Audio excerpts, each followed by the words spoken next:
The winery just below the house reflects the growing trend in Piedmont towards modernization. The Galeazos still age their Barolo in traditional large barrels, but now use brand new, modern, temperature-controlled fermenters. Mario is moving an early ripening grape variety called Barbera, which has already been harvested and fermented, to another vessel to make room for the Barolo.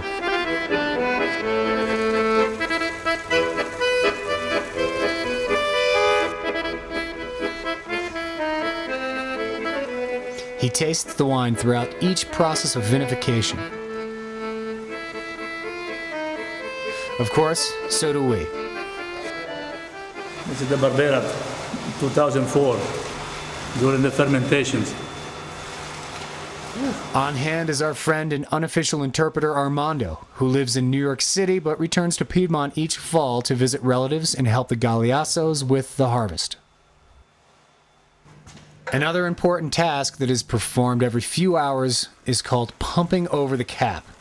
That means that you take the wine from the bottom and the same barrel, and you bring on the top so to get all the grapes moisture wet. This aerates the wine and keeps the juice in constant contact with the skins to extract color and flavor. It's part of the ceaseless agenda of work required during harvest. Between picking, crushing, pumping, and moving wine from fermenter to barrel, winemakers get little sleep during this time of year. The bad weather continues, so we still cannot pick the Barolo. However, when the weather is bad for grapes, it is usually good for truffles. We decide to go truffle hunting instead.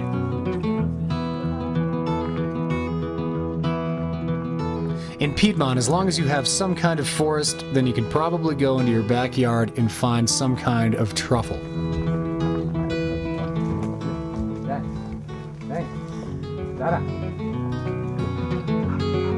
A lot of people wonder what is a truffle.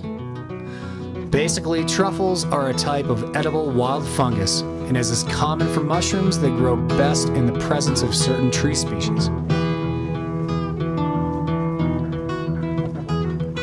Although there are many species of truffle growing in Europe and even the northwestern part of the United States, the white truffle from around Alba, called the Tartufo Bianco in Italian, is considered the finest and rarest of all.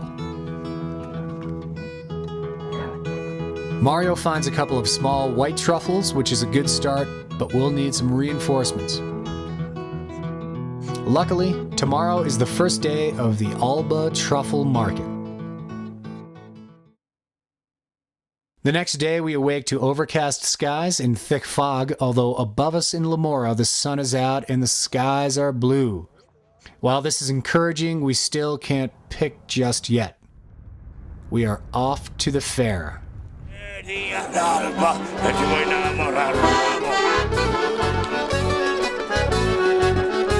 The annual Truffle Market, held in the nearby city of Alba, begins the first weekend in October and draws huge crowds of people from all over the world. Today is also the weekly Saturday market, so the town is especially crowded. Where's the Truffle Market? That is up. This way? Let's get a truffle. The Truffle Market is held inside a number of large tents, and there is everything truffle here. Truffle polenta.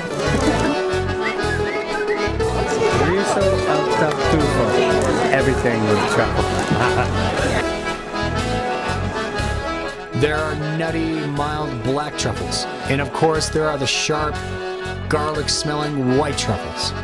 There's also a staggering variety of local specialties. They sell the truffle here in this area. Inside the center tent is the main truffle market, where truffle hunters sell their delicacies.